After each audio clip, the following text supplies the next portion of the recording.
Bonjour Jérémy Wauquiez, Bonjour. merci de nous rejoindre sur ce podcast pour aborder un sujet que j'attends depuis en vrai assez longtemps, que je suis Ok. content de faire avec toi, mais que j'attends depuis longtemps parce qu'on va parler de formation dans la Yes. blockchain, de formation dans la crypto. Et ça fait partie des sujets qui sont pour moi les plus importants et qui manquent en grande partie à l'appel de l'évolution de notre écosystème. Et donc, voilà, on suis content de pouvoir le faire parce qu'on va pouvoir discuter de ces enjeux-là et de voir comment pallier à cette problématique de la formation. Justement, Ouais. tu es le fondateur de Alira, qui est l'une des écoles blockchain les plus en vogue dans l'industrie. Tu proposes, on va le voir évidemment, un paquet de formations. Je te laisse, avant de détailler tout ça et de voilà, se concentrer sur le sujet de la formation, te présenter en quelques mots et nous Ouais. dire comment tu es arrivé à fonder Alira, s'il te plaît. Donc moi, je suis Jérémy Wauquiez. J'ai fondé Alira en 2019. L'idée à l'époque, c'était toujours la même que l'idée aujourd'hui, c'était de fournir à l'écosystème les talents dont il a besoin. Donc de former des gens sur l'ensemble des métiers de la blockchain et permettre aux entreprises blockchain de recruter des gens qui sont qualifiés, quoi, tout simplement. Donc ça, c'était l'objectif quand on s'est lancé en 2019. C'est toujours l'objectif aujourd'hui et on commence à avoir fourni une partie non négligeable des talents de l'industrie d'aujourd'hui, donc on en est plutôt très content. Ouais, c'est amusant. Tu as déjà en tête effectivement des gens que tu as formés qui sont dans des grosses boîtes là. Je sais qu'à KPMG, il y avait quelques personnes chez AV également. Tu en as d'autres comme ça?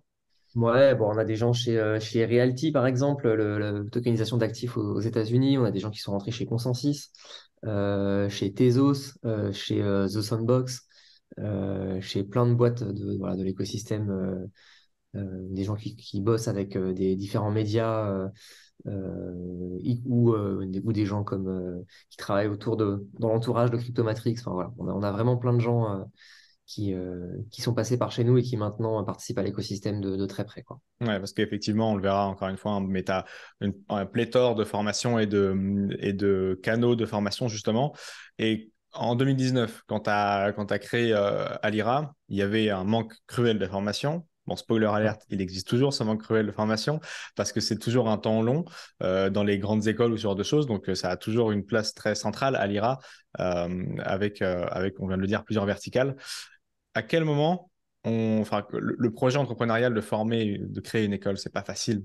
Euh, quel est ton état d'esprit au moment où tu te dis, ouais, on va lancer cette école parce que si on veut que le truc se développe, si on veut que l'industrie se développe, bah, il faut qu'on n'aille pas que piquer les talents des amis qui se sont formés eux-mêmes, il faut aussi qu'on en crée des nouveaux.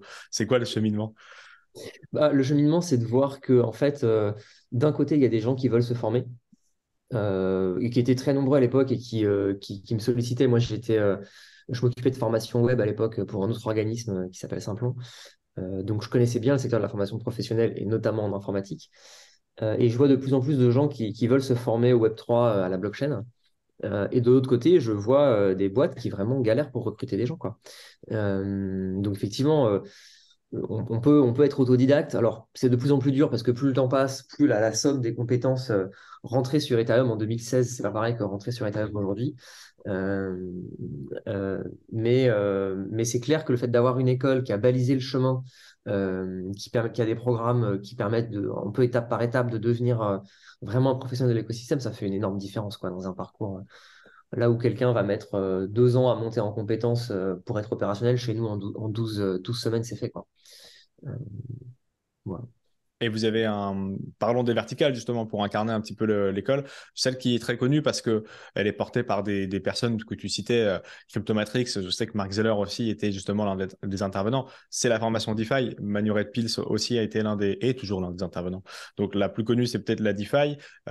Quelles sont les autres grandes verticales que vous avez du coup sur lesquelles vous Je sais pas si la proposez de plus la connue, formation? je sais pas si DeFi est plus connu que les autres, parce que je pense que ça dépend vraiment à qui on pose la question. Mais effectivement, très clairement, on a 3 parcours de formation. DeFi, t'en as parlé. On a développeur blockchain, notamment sur Ethereum, qui est voilà, un programme de spécialisation où on prend des développeurs Web 2 et on leur donne toutes les compétences pour être Web3 ready à la fin.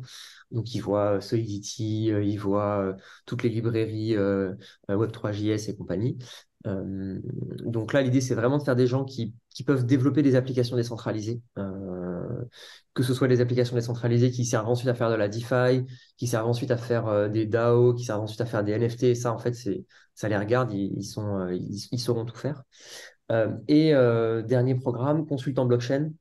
Là, l'idée, c'est de former des généralistes de la blockchain, des gens qui après pourront travailler dans tous les métiers non techniques, où en fait, ce qu'on fait, c'est que on part du métier des gens. Donc, par exemple, si ton métier avant, c'était le marketing, et ben, tu vas pouvoir faire du marketing spécialisé sur la blockchain. Si ton métier avant, c'était de la gestion de projet, tu pourras faire de la gestion de projet sur la blockchain. Finalement, on rajoute la couche blockchain à tous les métiers qui font que les entreprises blockchain, elles tournent, quoi. Elles n'ont pas besoin juste de développeurs, les entreprises blockchain. Elles ont besoin aussi de plein, plein d'autres spécialités. Et ça, bah, ça s'apprend. Et c'est ce qu'on apprend dans le programme consultant. Ok, donc effectivement, ces trois grandes lignes.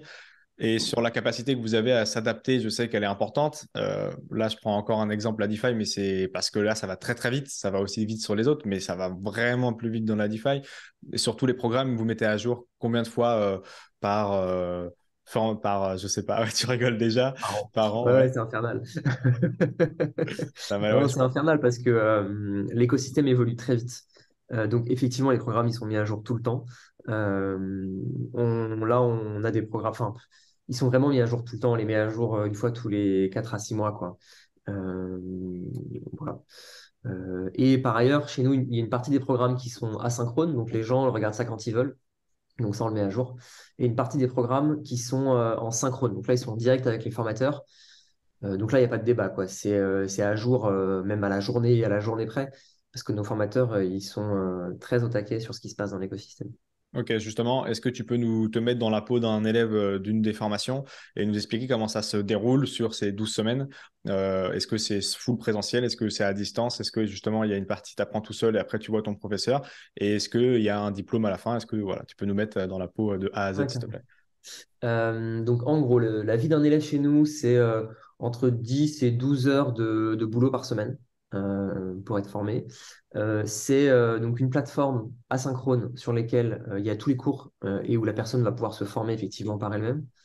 Ça, c'est à peu près la moitié des heures, on va dire, de formation. L'autre moitié, c'est des cours avec son formateur en mode question-réponse, où ils vont pouvoir rentrer dans le détail de choses qu'ils ont pu voir sur la plateforme. C'est des cours avec des experts de l'écosystème. Tu citais Mark Zeller tout à l'heure, mais il y a plein, plein d'autres intervenants de l'écosystème qui viennent chez nous et qui, du coup, donnent leur perspective sur ce qui se passe dans l'industrie. Et c'est des talks les lundis. Donc là, c'est pareil, c'est une rencontre avec un peu un format différent, avec des experts de l'écosystème, plus centrés sur leur parcours, on va dire. Et là, on a plein de gens qui sont venus. On a les mineurs français qui sont venus. On a Asher qui vient en janvier. Euh, on a enfin vraiment les gens qui ont participé à la mise à jour London, Abdel, qui est passé aussi sur Ethereum. Enfin, vraiment tout l'écosystème français est passé sur ces talks. Et c'est aussi une manière pour les apprenants de rencontrer les gens. Ouais, de Et, donner les. euh, et pour répondre à ta dernière question sur les certifications, ça dépend un peu d'une formation à une autre, mais globalement, à la fin, les gens sont certifiés. Sur développeur, par exemple, on a une certif qui est reconnue par l'État et qui certifie les compétences de développeur blockchain, qui permet d'aller au bout. Sur les autres formations, c'est un peu plus compliqué. Ce qui est certifié, c'est de la gestion de projet en utilisant les méthodes agiles, qui est une formation qui est généraliste, enfin, pardon, qui est une certification qui est généraliste qui est non spécifique blockchain.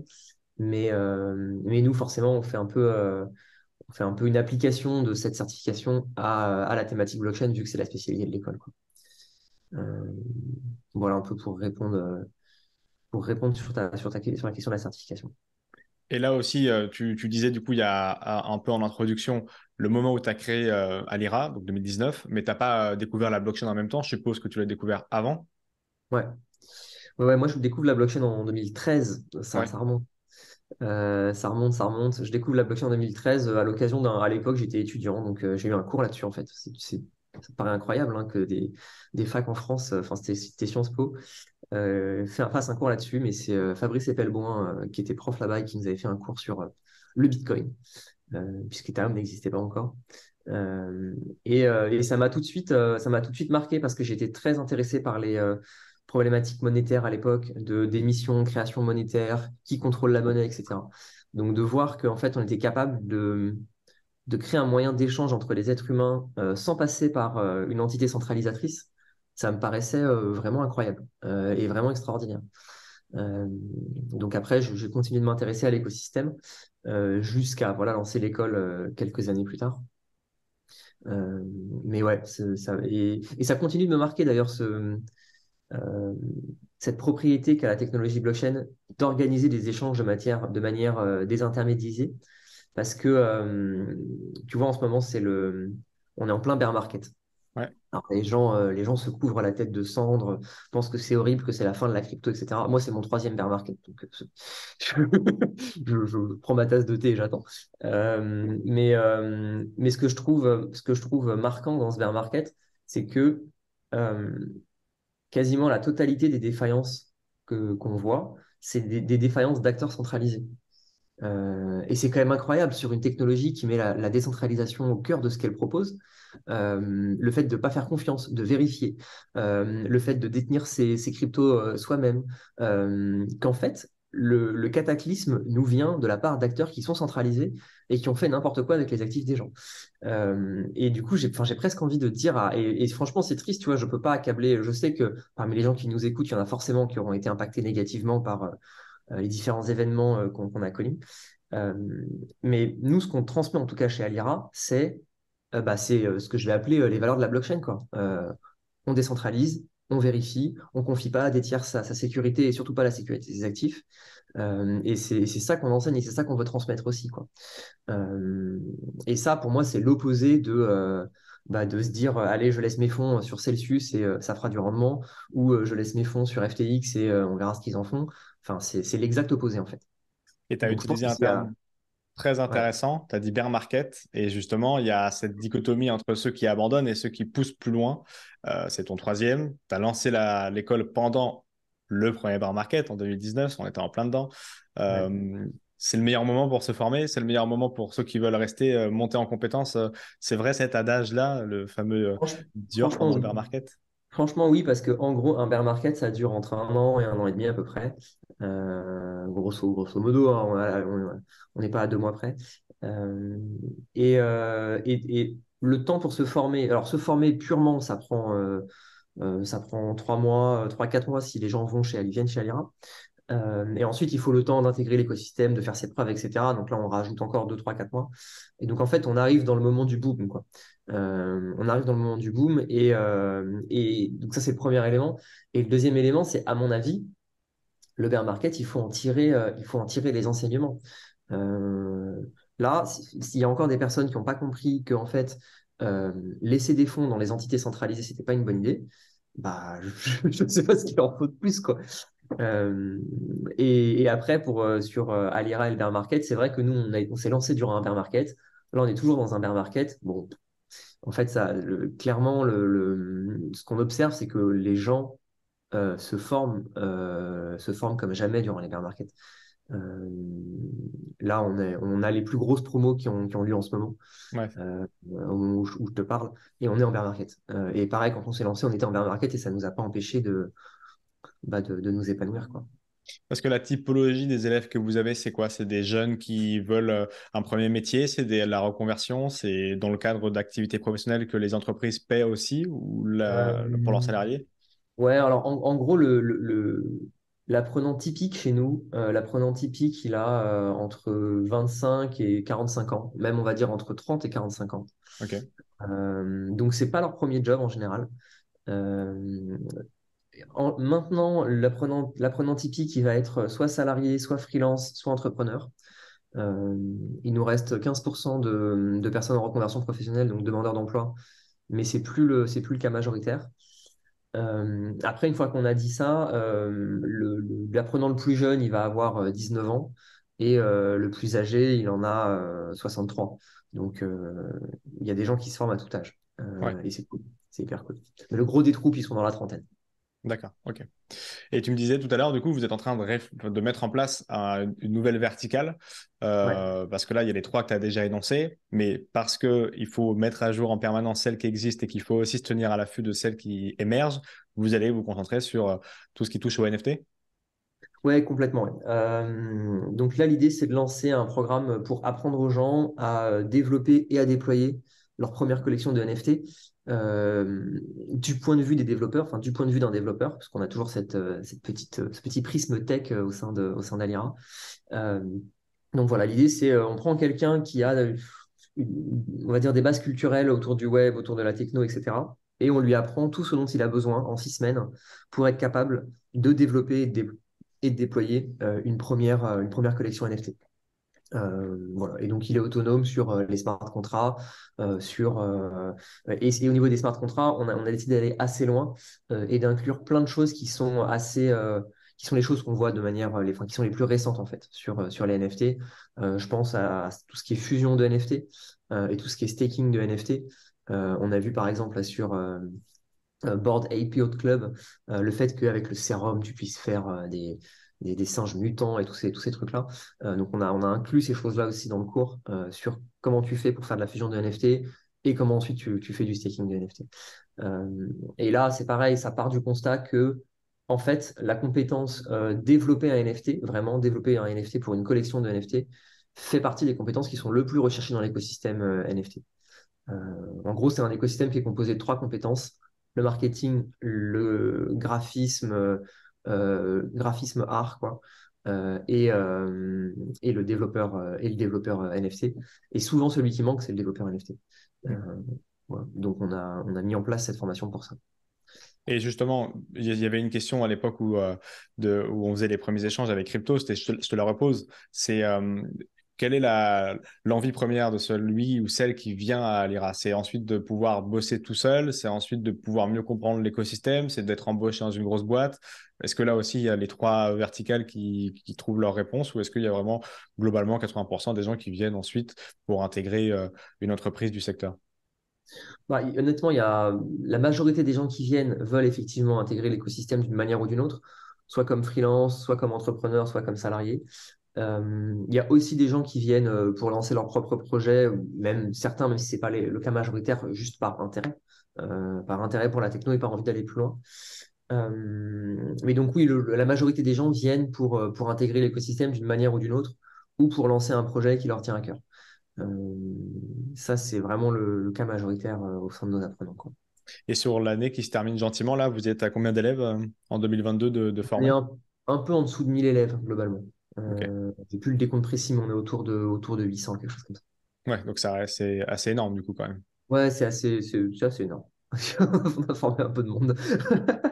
Ouais, ça commence à faire un paquet de gens. Mais je sais que je croise de plus en plus de gens dans les conférences ou autres qui me disent d'être passés par Alira. Ah C'est ouais. assez amusant de les voir effectivement arriver derrière dans les projets et d'avoir leurs projets perso et de pavaner dans les couloirs des écosystèmes PBWS, Ethereum, tous les trucs d'Ethereum, Lisbonne ou autres, ou même ceux de Paris, évidemment. Donc, ici, c'est amusant de les croiser. Et justement, là, il y a ça démarre comment? Est-ce que je peux, quand je veux m'inscrire et monter dans le train, ou est-ce qu'il y a des grandes temporalités à avoir en tête pour s'inscrire dans des tendances? Il Dans y des tendances, pas a, les tendances d'ailleurs, mais dans les bons cycles de vos formations, pardon. en gros, tu as 3 formations par an. Une formation en janvier, là, ce sera fin janvier, le 23 janvier pour la OK. prochaine. Et ensuite, tu as fin avril et puis fin septembre. Euh, voilà, c'est les trois. On a trois grandes promos. Euh, et après, si les gens veulent rejoindre Alira, donc ils peuvent aller sur notre site directement, alira.fr. Donc là, tout est expliqué sur comment rejoindre, etc. dessus. Et ce qu'on fait aussi, c'est que pour les gens qui rejoignent, pour les gens qui s'inscrivent, par exemple, tout de suite pour une formation qui commence plus tard, genre un mois et demi plus tard, on leur donne accès à la partie talk d'Alira, qui est la partie où on invite des experts de l'écosystème à venir nous parler de ce qu'ils font et de leur métier. Donc ça permet aussi d'être inclus progressivement et puis de commencer à se former sans attendre la date de début de formation officielle, quoi. Oui, totalement. Ok, intéressant. Et au niveau, alors je sais que justement, ça fait partie des forces que vous avez sur le prix des formations. Vous êtes le fameux SMS qu'on reçoit. Alors de moins en moins maintenant que Heureusement, heureusement, heureusement. maintenant que nos députés ont pris le sujet, mais c'était le fameux crédit CPF. Et ben vous, vous êtes vraiment CPF. C'est pas une fausse arnaque à SMS, c'est que vous acceptez vraiment ces crédits de formation pour le coup. Ouais, complètement. Ouais. Complètement. Ça, c'est si vous voulez voir comment ça fonctionne et comment les utiliser, le plus simple, c'est en gros de prendre rendez-vous avec nos conseils de formation. Euh, mais oui, les formations sont éligibles au CPF. Ouais. Parce que vous êtes combien du coup à l'IRA à s'occuper de l'école en tant que On telle? est une petite quinzaine aujourd'hui, Ouais, quand même. entre les formateurs, enfin, tout le staff. C'est une école, quoi. Hein. Donc, euh, il y a du volume administratif à gérer, il y a plein de choses à gérer qui font qu'on a un peu. Ouais. Mais c'est beaucoup, beaucoup, si ce n'est exclusivement de distanciel, on est d'accord, hein. Ouais, alors exactement. Tout est à distance. C'est en direct et à distance. Euh, et c'est pareil pour nous, pour l'équipe, les membres de l'équipe, on est tous à distance. Il y a 2 ans, on était à Paris, on avait les locaux à Paris. Mais Covid, tout ça, voilà, on connaît l'histoire. Euh, et donc, on est tous passés à distance. Et en fait, c'est un mal pour un bien parce que nous, ça nous permet d'inclure plus de gens dans l'école, de pas juste parler aux franciliens. Et puis, ça permet aux gens de s'habituer au fonctionnement du Web3, qui est un fonctionnement qui est très à distance, en fait. Enfin, la quasi-totalité des projets fonctionnent que à distance. Donc, c'est normal, en fait, dans le Web3 de fonctionner comme ça en télétravail ou en téléprésentiel, en fonction de ce qu'on veut donner comme nom, quoi. Oui, totalement. Et c'est aussi parce que l'industrie est en train de gentiment grandir que ça se passe comme ça. Mais peut-être qu'à terme, elle aura tendance à vouloir se trouver des points de repère. Ça fait partie des grandes réflexions, des gros protocoles, Ouais. que de savoir est-ce qu'ils vont finir par se retrouver ou pas dans des locaux. Ok, très intéressant. Et donc, du coup, ce qui fait que euh, à la fin, je vais peut-être spoiler quelque chose, mais pour montrer que justement, ça fait partie des choses un peu sérieuses. Moi, il y a un des élèves qui m'ont dit que le QCM de fin, enfin le grand oral de fin, là, c'est plusieurs heures de questions vraiment dans un coin et on peut pas tricher sur ses potes. C'est quoi cette histoire, Jérémy? Bah, alors, à la fin, en fait, c'est pas un QCM d'ailleurs. Alors, il y a des personnes qui ont eu des QCM dans le passé, mais ça, c'était pour suivre leur progression au fur et à mesure de la formation. Ok. Euh, Aujourd'hui, l'épreuve reine pour finir, tu as dû en entendre parler aussi, j'imagine, ou peut-être que c'est à ça qui faisait référence, je ne sais pas. C'est un jury de fin de formation, donc devant des professionnels de l'écosystème. Et effectivement, les gens y passent des heures et des heures sur leur projet. Et l'idée, c'est quoi? C'est on présente un projet blockchain fonctionnel en équipe de entre 3 et 5 personnes, quoi. Et on présente ce projet à un jury professionnel qui ensuite évalue et vérifie si oui ou non le projet correspond à quelque chose qui se tient, quoi. Donc c'est un peu l'épreuve du feu. Et ça permet de s'assurer que on n'envoie pas n'importe qui dans l'écosystème qui nous raconte des choses incroyables sur la blockchain et que nous, on n'était pas au courant, tu vois. Qu'il faut passer par les sexes pour faire de la DeFi, par exemple. Voilà, par exemple, tu vois, des choses comme ça. Euh, Ça c'est refusé à l'entrée. Ok, c'est très refusé. intéressant. Trop bien. Et donc, effectivement, de toute façon, on avait fait des articles ensemble avec l'équipe de Redac sur plus de détails si les gens, je les mettrai en description et en fiche, évidemment, si les gens veulent plus de détails sur comment sont construits les différentes verticales. Donc, on a dit, il y a DeFi, qui est vraiment à destination des gens qui veulent faire de la finance décentralisée, qui veulent déjà comprendre et qui veulent aussi intégrer derrière les protocoles de DeFi, qui restent quand même aujourd'hui. Alors, c'était la tendance de l'année dernière et de l'année passée. Je pense qu'elle restera, mais peut-être que la tendance suivante sera vraiment les NFT une nouvelle fois. Donc, il y a aussi la NFT qui arrive. Et puis, vous avez tout ce qui fournit les rentes KPMG notamment, qui est davantage. C'est quoi le nom exact de la formation, tu me disais? Et alors, on a consultant blockchain. Alors, les gens vont pas que chez KPMG. Hein. Il y a aussi C'est des gens vrai. qui bossent dans des protocoles.